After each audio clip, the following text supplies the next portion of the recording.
Le camp de concentration de Dachau, le premier créé par les nazis en mars 1933, est devenu un symbole de l'horreur de l'Holocauste et un modèle pour les camps ultérieurs. Au cours des années d'exploitation, environ 41 500 personnes sont mortes derrière ces barbelés. Après la libération de ce lieu infâme en avril 1945, les crimes commis par ces gardes ne restèrent pas impunis. Quelques mois plus tard, en novembre de la même année, s'ouvrit un procès contre 40 membres des SS qui avaient réussi à survivre. Contrairement au procès de Nuremberg, qui se concentrait sur le haut commandement nazi, ce processus se concentrait sur les auteurs directs des atrocités. La plupart d'entre eux ont été condamnés à la peine capitale et ont payé de leur vie le prix de leurs actes. La datcha symbolisait seulement la souffrance de milliers de personnes, mais aussi la recherche de justice à la fin de la guerre.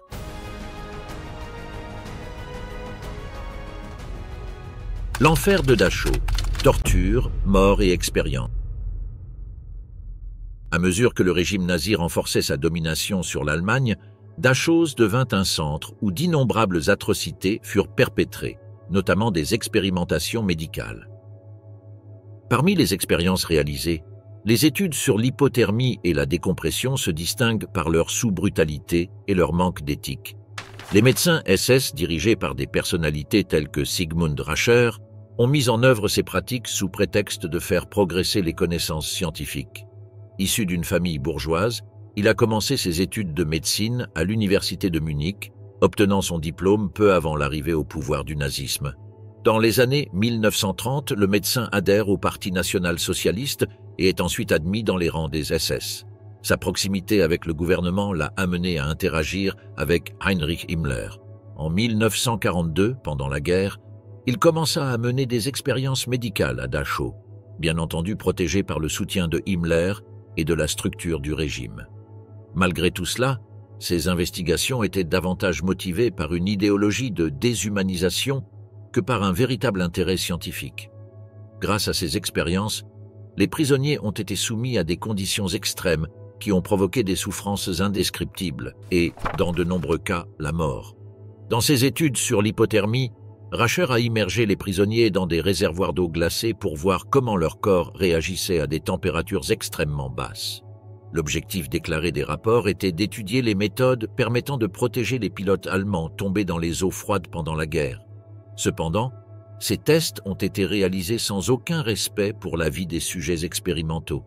Les corps ont atteint des températures corporelles comprises entre 27 et 29 degrés Celsius, provoquant des tremblements incontrôlables, une perte de conscience et finalement la mort. Cet homme a observé les effets du refroidissement, en notant des détails sur la fréquence cardiaque, la respiration et les mouvements musculaires. Les gens souffraient sous ses yeux alors qu'il se limitait à utiliser un stylo et un cahier. On estime qu'environ 300 personnes ont été soumises à ces expériences, dont plus d'une centaine n'ont pas survécu.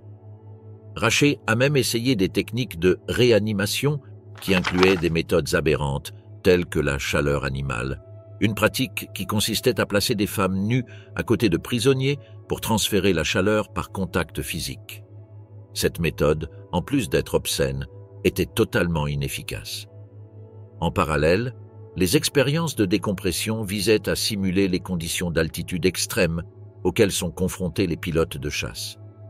Dans une chambre de décompression spécialement conçue à cet effet, les prisonniers étaient soumis à une pression équivalente à des altitudes pouvant atteindre 20 km. Les effets de ces tests ont été dévastateurs.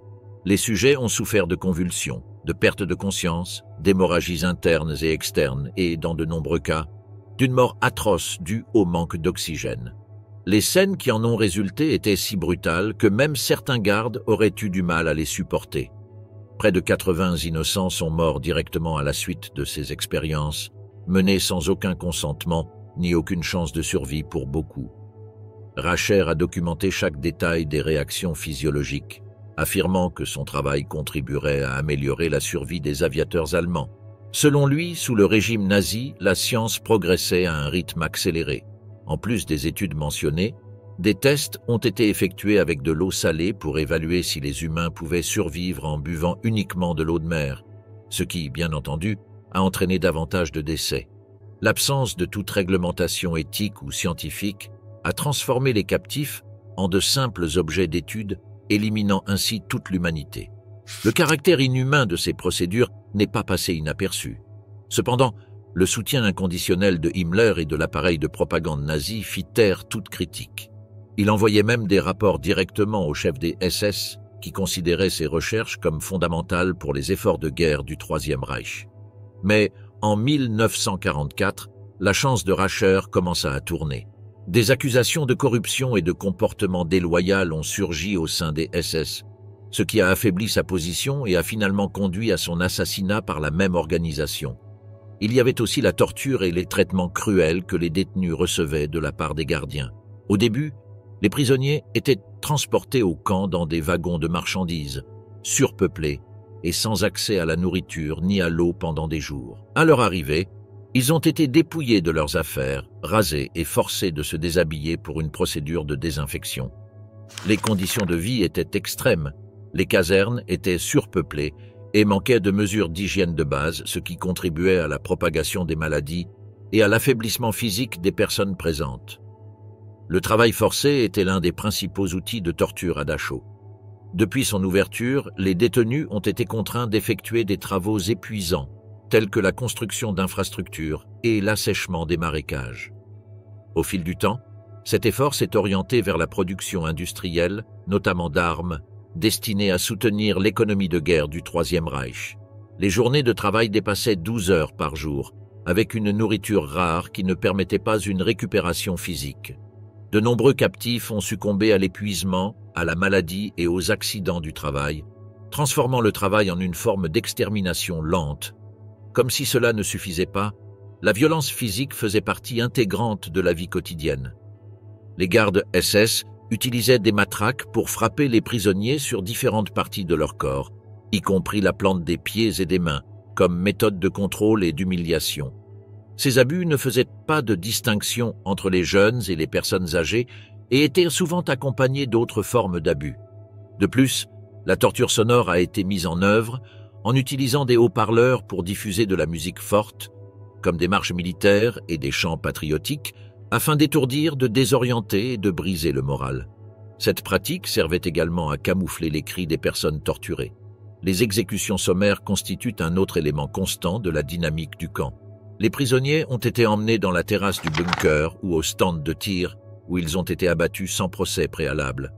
Plus de 4000 personnes sont mortes de cette façon, dans le cadre de procédures visant à semer la peur parmi les détenus et à éliminer toute possibilité de résistance. Les procédures d'exécution à Dachau ont suivi un modèle établi. Dans un premier temps, une sélection a été effectuée, identifiant ceux qui étaient trop faibles ou malades pour travailler. Ces individus ont été transportés sous stricte surveillance vers les zones désignées pour leur exécution. Une fois sur place, ils ont été alignés et exécutés rapidement et brutalement. Les corps des victimes ont ensuite été incinérés dans des crématoriums ou enterrés dans des fosses communes, dans le but de cacher les preuves de ces crimes.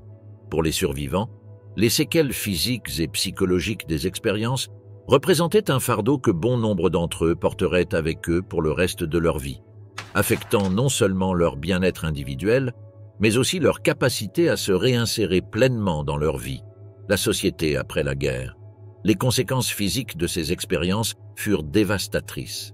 Les prisonniers soumis à des tests d'hypothermie, qui impliquaient une immersion prolongée dans de l'eau glacée, ont subi des dommages irréversibles sur leur corps.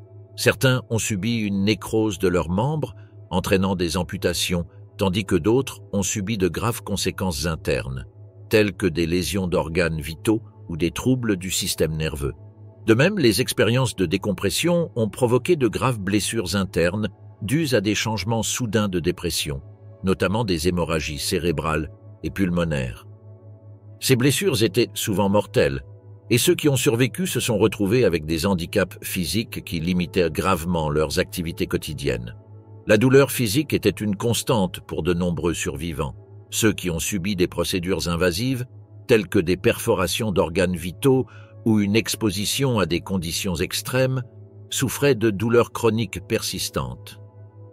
Les problèmes de santé chroniques, tels que les problèmes respiratoires, les maladies cardiovasculaires et les troubles musculo-squelettiques, ont été aggravés par la malnutrition et les mauvais traitements subis pendant leur détention, affaiblissant encore davantage leur corps.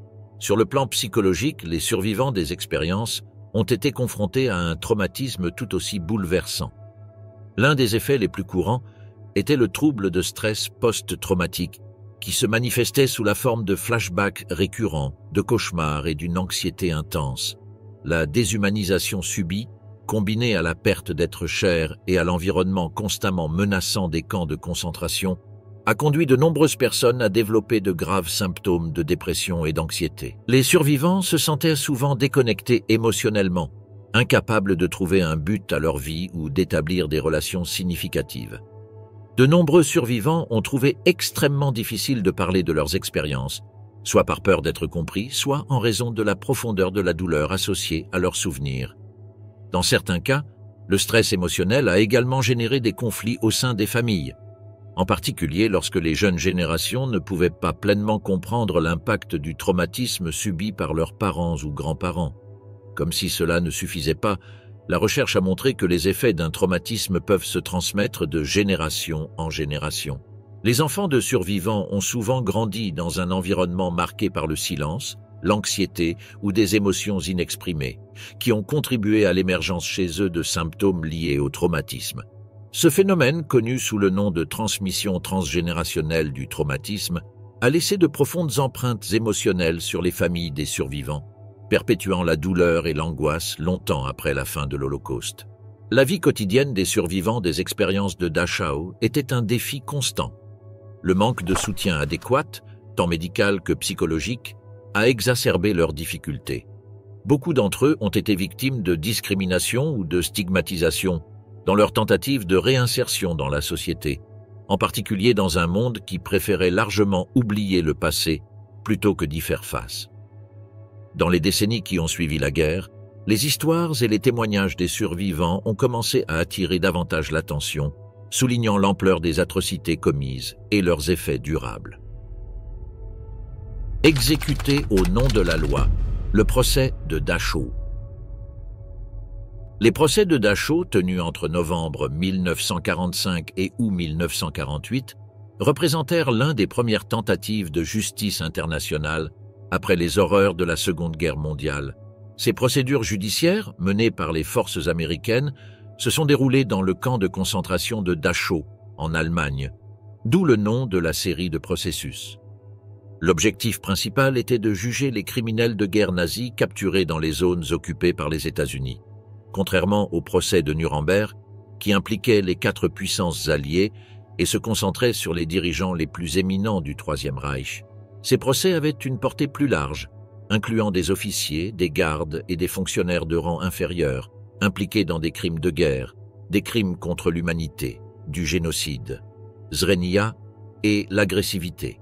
Le premier procès de Dachau eut lieu entre le 15 novembre et le 13 décembre de l'année de la fin de la guerre. Au cours de ce processus, 40 personnes au total ont été accusées de crimes de guerre liés au camp de concentration lui-même et à ses camps annexés. Les accusés étaient des hommes et des femmes et occupaient divers postes au sein de l'administration du camp, allant de hauts fonctionnaires jusqu'à des prisonniers qui avaient été forcés de collaborer avec les nazis.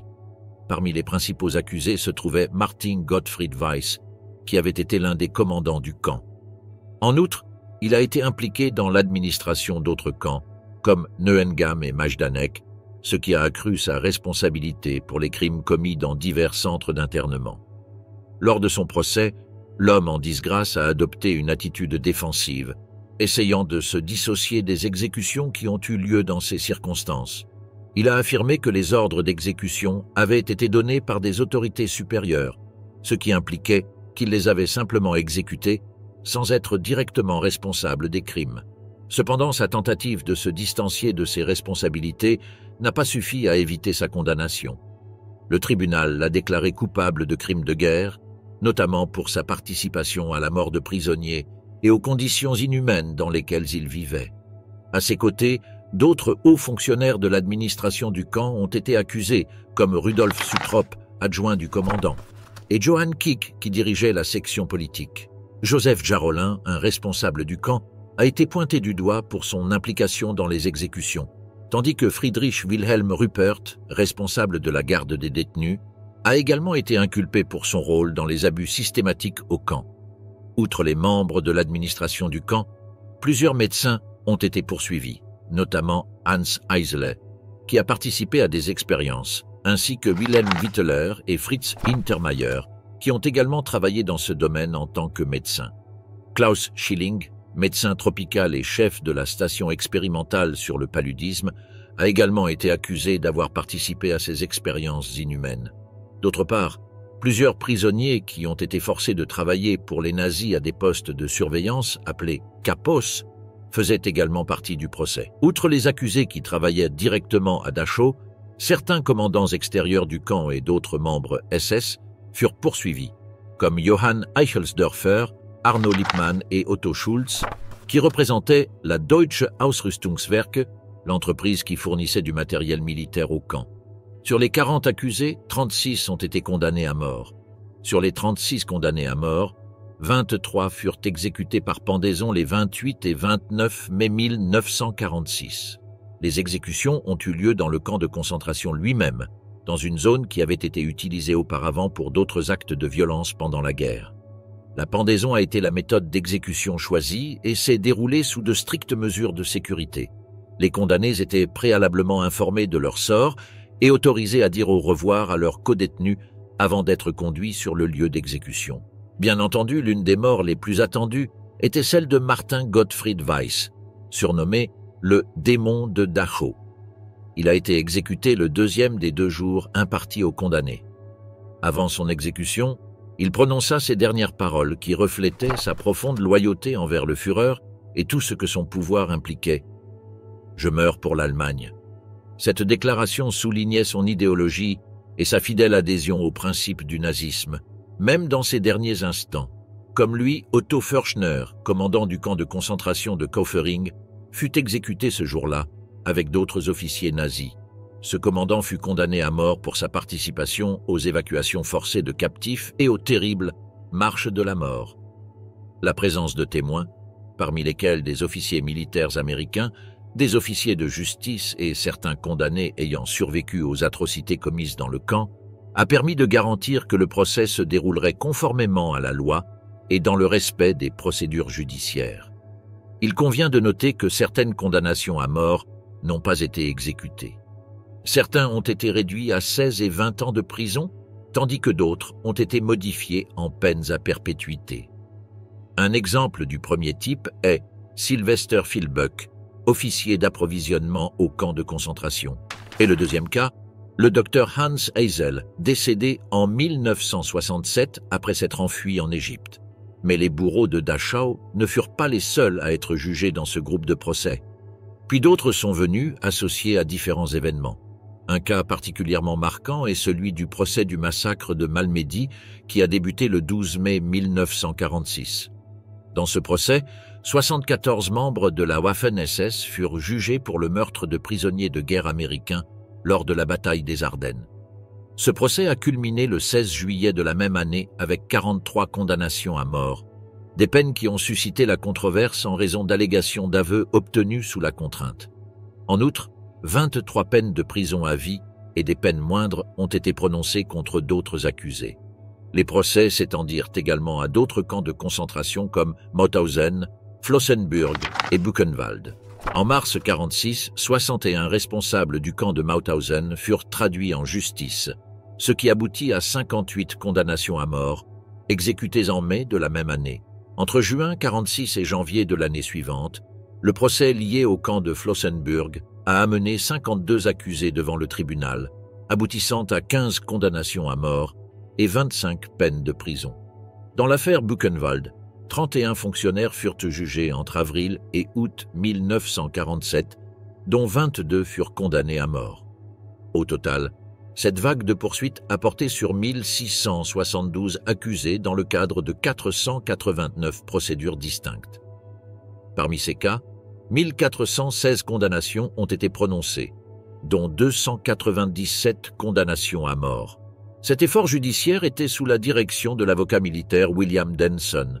qui agissait à titre de procureur en chef, tandis que la défense était dirigée par le lieutenant-colonel Douglas Bates Jr. Le processus judiciaire à Dachau était très détaillé, avec des preuves documentaires et des témoignages sur les crimes commis dans les camps de concentration, notamment les meurtres systématiques, la torture et les expériences médicales menées par les nazis. Cette preuve était cruciale pour condamner l'accusé. Cependant, la nature des procès, avec la pression exercée sur les témoins et l'absence d'une défense adéquate dans certains cas, a déclenché un débat sur l'équité des verdicts. Ainsi, bien que ces procès visaient à rendre justice aux victimes de l'Holocauste et d'autres crimes de guerre, ils ont également été marqués par des critiques quant à l'équité de la procédure. Les aveux obtenus sous la contrainte et la rapidité de certaines procédures judiciaires ont soulevé la question de savoir si tous les verdicts reflétaient fidèlement la responsabilité individuelle des accusés. Cependant, ces procès ont créé un précédent important dans l'histoire du droit international, notamment en matière de poursuites pour crimes contre l'humanité. Un autre aspect qui différenciait les procès de Dachau de ceux de Nuremberg était leur caractère plus localisé et moins formel, alors que les procès de Nuremberg, organisés par le tribunal militaire international, se concentraient sur les hauts dirigeants du Troisième Reich et établissaient des normes juridiques pour les crimes internationaux. Ces procès étaient administrés exclusivement par les États-Unis et se concentraient sur un éventail plus large de personnes impliquées dans la barbarie nazie. De la garde protectrice à l'extermination, la sombre transformation de Dachau. Maintenant, comment exactement le domaine a-t-il évolué? Eh bien, il a été inauguré le 22 mars 1933, 2 mois seulement après qu'Adolf Hitler a pris ses fonctions de chancelier d'Allemagne. Situé dans une ancienne usine de munitions à une quinzaine de kilomètres au nord-ouest de Munich, il a été initialement conçu comme un lieu d'incarcération de prisonniers politiques, principalement des communistes et des sociaux-démocrates, dans la catégorie des détentions protectrices. Ce nom, utilisé par Heinrich Himmler, cachait le véritable objectif du camp, devenir un instrument de contrôle et d'une extrême brutalité. À ses débuts, les installations du camp étaient rudimentaires et nécessitaient des travaux d'amélioration réalisés par les détenus eux-mêmes. À cette époque, il était administré par la SA. Ceux-ci ont dû faire face dès le début à des conditions précaires, avec un accès limité aux ressources de base et soumis à une surveillance et une agression constante de la part des forces SS, qui ont rapidement commencé à coordonner le camp. En juin de la même année, Theodor Eicke est nommé commandant du camp. Sa suggestion à Dachau est devenue un modèle reproduit plus tard dans d'autres domaines sous le Troisième Reich, contribuant de manière décisive à la machine répressive brutale du nazisme. Depuis sa nomination, Eicke a mis en place un système organisationnel basé sur la déshumanisation et l'assujettissement extrême des détenus. Il a conçu un ensemble de règlements établissant des responsabilités strictes pour les gardes et des sanctions sévères pour toute infraction commise par les captifs. Ces réglementations visaient non seulement à maintenir un contrôle absolu sur le terrain, mais aussi à détruire psychologiquement et physiquement ceux qui étaient considérés comme des ennemis de l'État. Eicke a mis en place des pratiques de surveillance rigoureuses qui garantissent l'application systématique de ces mesures. Au fil du temps, il a évolué d'un camp destiné exclusivement aux opposants politiques à un espace de détention plus large et plus diversifié. Malgré les conditions décrites jusqu'à présent, certaines interactions entre les détenus et le monde extérieur étaient initialement autorisées, telles que des visites occasionnelles. Ils n'étaient pas fréquents, mais ils arrivaient. Après des événements comme la nuit du verre brisé, le camp commença à accueillir des juifs, des gitans, des homosexuels et d'autres groupes persécutés par le régime nazi. Cet événement marque également la détérioration du contrôle relatif sur les visites et autres contacts avec ce qui se passe hors de leurs murs. De même, il consolida le contrôle des SS sur les camps de concentration. Cela marque un tournant dans la carrière d'Eicke, qui est nommé inspecteur en chef des camps de concentration. Himmler a personnellement supervisé l'expansion du système des camps de concentration et a nommé Eicke à son nouveau rôle au sein de la structure du Troisième Reich. Dès le début, le chef SS fit pleinement confiance aux capacités d'Eicke, ce qui consolida sa position au sein de l'appareil nazi. De plus, Himmler a autorisé l'utilisation de ces champs pour des expériences médicales inhumaines, renforçant ainsi la nature répressive et génocidaire du système. De cette position, il étend le modèle de Dachau à d'autres camps comme Sachsenhausen et Buchenwald. La structure administrative mise en place par Eicke comprenait des procédures claires et méticuleuses pour le traitement des prisonniers, ainsi que la formation des gardiens qui étaient instruits selon un schéma de discipline stricte et d'obéissance aveugle. La formation des gardes fut l'une des principales contributions d'Eicke au système de concentration. Sous sa supervision, les membres SS ont adopté un état d'esprit dans lequel la violence et les abus étaient non seulement autorisés, mais encouragés comme outil de contrôle. De même, la diversification de la population carcérale, qui a commencé avec la nuit de verre brisé, reflète l'expansion des objectifs répressifs du Troisième Reich. Parmi les apprentis d'Eicke se trouvaient des personnalités telles que Rudolf Hess, qui commanda plus tard Auschwitz, l'un des camps de l'Holocauste les plus notoires et les plus redoutés. Avec le déclenchement de la Seconde Guerre mondiale et surtout après l'invasion de l'Union soviétique, ce domaine a assumé un rôle encore plus sinistre. Durant cette étape, le camp fut utilisé pour l'exécution systématique de prisonniers de guerre soviétiques et d'opposants politiques. L'année 1942 marque une nouvelle étape dans la transformation de Dachau, la solution finale. Le plan nazi d'extermination systématique des Juifs européens a profondément impacté le fonctionnement du camp. Même s'il ne s'agissait pas d'un des principaux centres d'extermination, comme Auschwitz, il jouait un rôle crucial de point de transit et de sélection.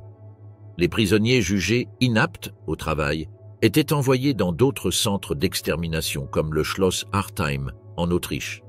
Là, dans le cadre du programme d'euthanasie du régime, ils ont été assassinés en utilisant des méthodes inhumaines telles que l'utilisation de gaz. Durant cette période, plus de 2500 captifs ont été transférés de Dachau vers ces centres où ils ont trouvé la mort. La construction d'un crématorium et d'une chambre à gaz dans ces installations a encore accentué sa transformation en centre d'extermination. Pendant ce temps, les conditions de vie des personnes contraintes de rester ont continué à se détériorer au fil des jours. La faim, la maladie et les abus systématiques sont devenus des éléments omniprésents de la vie quotidienne dans les campagnes, contribuant à des milliers de décès supplémentaires. Au total, on estime que plus de 200 000 personnes sont passées par là au cours des 12 années de son existence, et plus de 40 000 d'entre elles ont perdu la vie à cause des conditions déjà décrites, et d'autres qui seront explorées.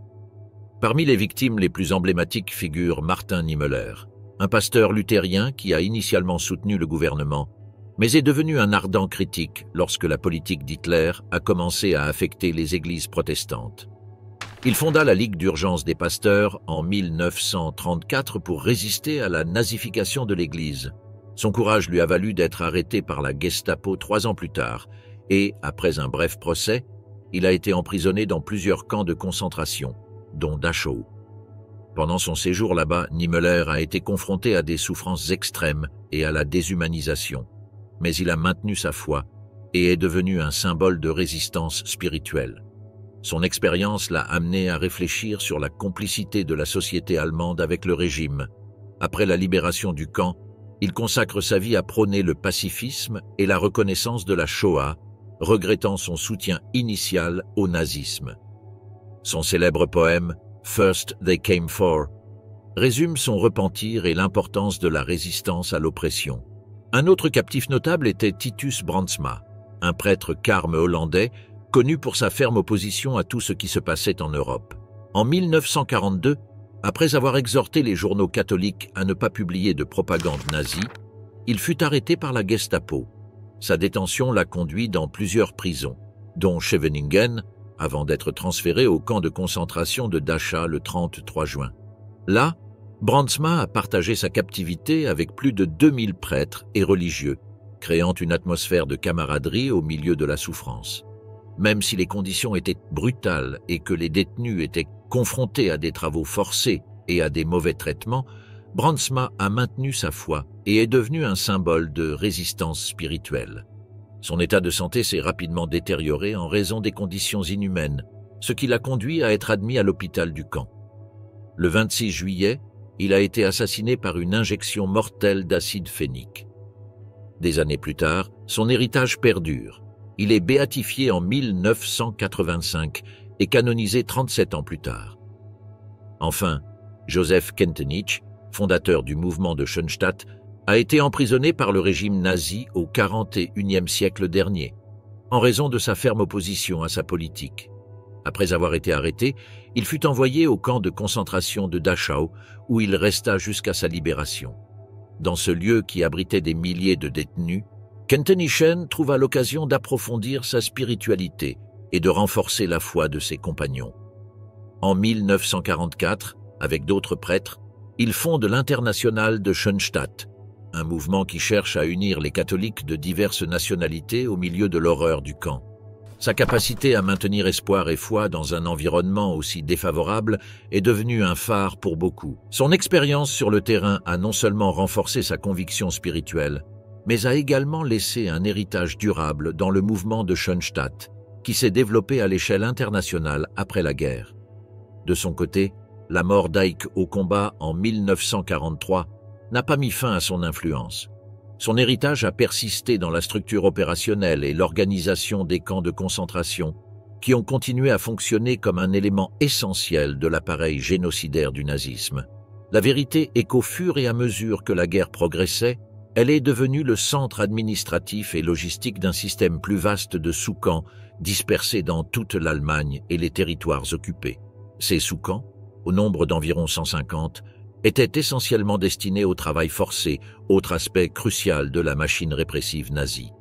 Les prisonniers de Dachauer étaient envoyés dans ces lieux pour effectuer des travaux épuisants dans des conditions tout aussi inhumaines qui entraînèrent souvent la mort. Le camp resta opérationnel jusqu'au 29 avril 1945, date à laquelle il fut libéré par les troupes américaines. À cette époque, son commandant était déjà Martin Gottfried Weiss. Malgré sa libération, l'impact de Dachau s'est limité aux années de guerre. Le camp a été érigé comme un symbole de la terreur et de l'oppression nazie, et son héritage persiste dans la mémoire collective comme un rappel des dangers du totalitarisme. Aujourd'hui, le site abrite un mémorial et un musée dédiés à la préservation de l'histoire de l'Holocauste et à la sensibilisation aux conséquences de l'intolérance et de la répression. La libération de Dachau, l'horreur connue. À l'aube du 29 avril 1945, les troupes américaines arrivent aux portes du camp de concentration, marquant un moment crucial dans les derniers événements de la Seconde Guerre mondiale. Au cours de ces 12 années d'activité, Dachau a été la destination de plus de 200 000 prisonniers, dont on estime qu'environ 30 000 sont morts à l'intérieur des installations. Le 29 avril, les troupes américaines, dirigées par la 45e division d'infanterie et la 20e division blindée de la 7e armée, s'approchent du terrain dans le cadre d'une opération qui s'inscrit dans le cadre de l'avancée au cœur du territoire allemand. Ce qu'ils ont découvert dépassait toute description antérieure de la brutalité du régime nazi. L'entrée du camp marque un tournant non seulement pour les prisonniers, mais aussi pour les soldats qui, déjà habitués à l'horreur de la guerre, sont profondément choqués. Ils furent confrontés à une scène dantesque. Plus de 30 wagons stationnés à proximité du champ contenaient des cadavres dans un état de décomposition avancée.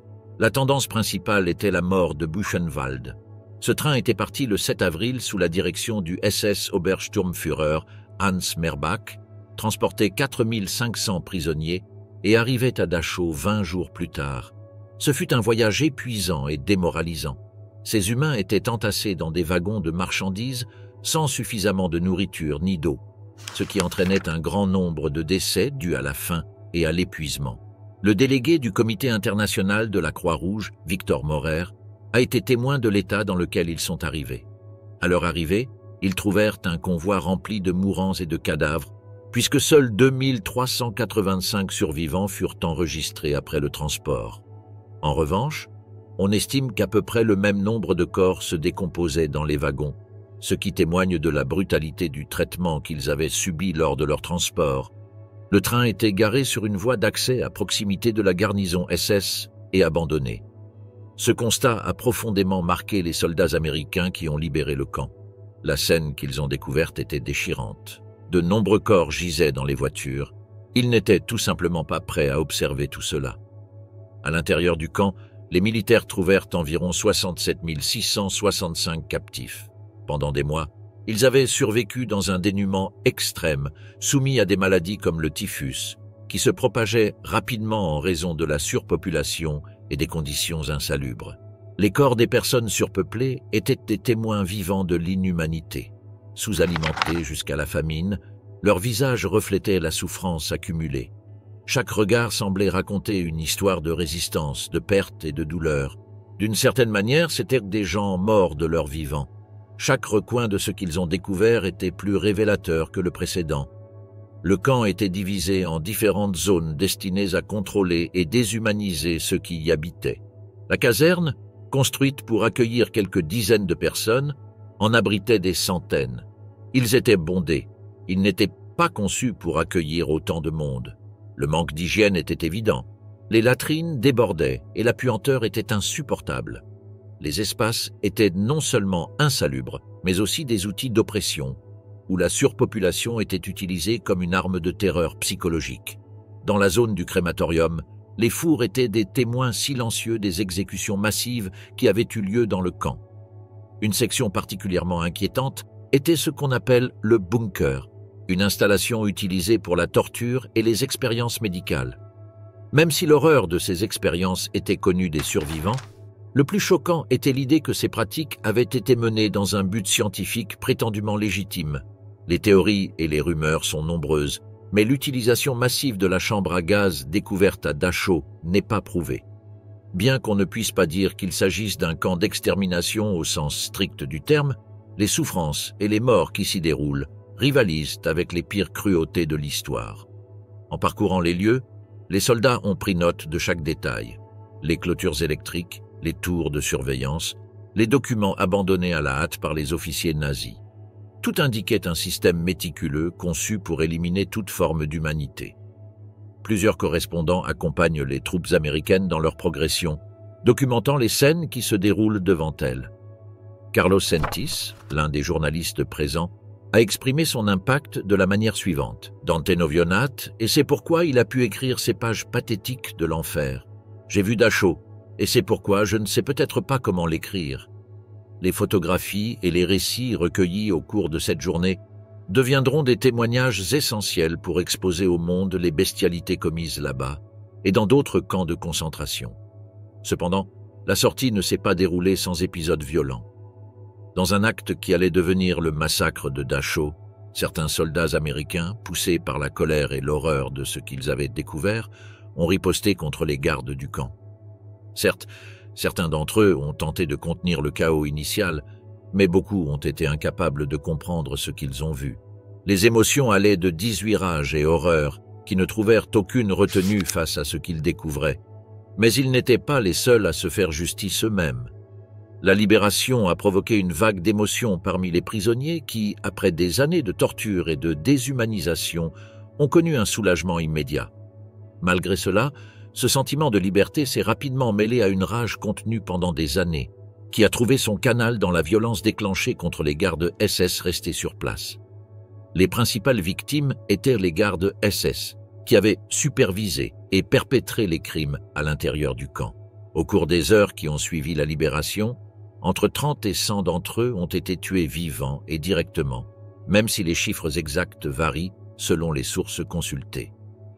Cet épisode rappelle la complexité morale qui a accompagné les événements de la fin de la guerre, où les souffrances accumulées au fil des années ont déclenché des réactions de violence viscérale. Les attaques débutent peu après l'entrée des troupes alliées. Selon les témoignages disponibles, certains soldats américains ont donné des armes aux prisonniers, tandis que d'autres ne sont pas intervenus directement, mais n'ont pas tenté d'empêcher les violences qui se sont déclenchées.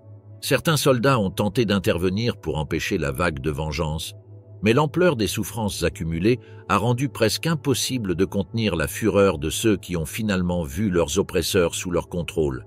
Les méthodes utilisées pour exercer les représailles étaient à la fois improvisées et brutales. De nombreux gardes ont été battus à mort avec des pelles, des barres de fer et d'autres objets contondants trouvés sur les lieux. Certains détenus qui travaillaient depuis des années comme capos, c'est-à-dire des collaborateurs forcés qui surveillaient d'autres détenus sous les ordres des nazis, sont également devenus la cible d'attaques. En fait, dans l'un des documents officiels de l'armée nord-américaine, cet épisode est décrit de la manière suivante. 19. Certains soldats américains ont été tellement indignés de voir le cortège de la mort qu'ils ont commencé à exécuter les SS capturés de leur propre initiative. Lorsque le commandant du bataillon, Felix L. Sparks, observant ce qui se passait, a immédiatement arrêté l'exécution. Au total, environ 50 membres des SS sont morts pendant la libération. Le chaos à l'intérieur du camp contrastait avec les tentatives des forces américaines de documenter les conditions qui y règnent et de prendre soin des prisonniers survivants. Les photographes et les correspondants accompagnant les troupes ont capturé des images et des histoires qui deviendront plus tard des preuves irréfutables des atrocités nazies. Cependant, la violence déchaînée entre les captifs et les gardiens complique le panorama éthique de la libération. Les motivations derrière ces actes de violence étaient variées, mais toutes étaient profondément enracinées dans le traumatisme collectif de la captivité. Pour de nombreux détenus, les souffrances quotidiennes et la torture constante ont non seulement détruit leur corps, mais aussi leur confiance dans toute forme de justice institutionnelle. La vengeance est devenue, à ce moment-là, une manière viscérale de tenter de retrouver un certain pouvoir et une certaine dignité sur leur propre vie et de mettre fin, ne serait-ce que symboliquement, au cycle de l'humiliation et des abus. Et oui, cela peut être qualifié de barbare, mais la libération et le massacre qui a suivi ne peuvent être pleinement compris sans tenir compte du désespoir et des souffrances accumulées de ceux qui ont survécu dans un environnement aussi déshumanisant. Au fil du temps, le massacre de Dachau a fait l'objet de controverses et de débats historiques. Pour certains, cela représente un rappel des complexités morales qui surviennent dans des situations d'oppression et de libération extrême. Pour d'autres, c'est un exemple de la façon dont la vengeance peut obscurcir la recherche de justice, même dans un contexte de cruauté aussi évidente que celle commise par les autorités nazies. Dans tout cela, rien n'avait préparé les soldats à affronter la réalité qu'ils rencontraient entre leurs murs. Cette rencontre a laissé des cicatrices à la fois physiques et émotionnelles, marquant un avant et un après dans la perception globale de l'Holocauste.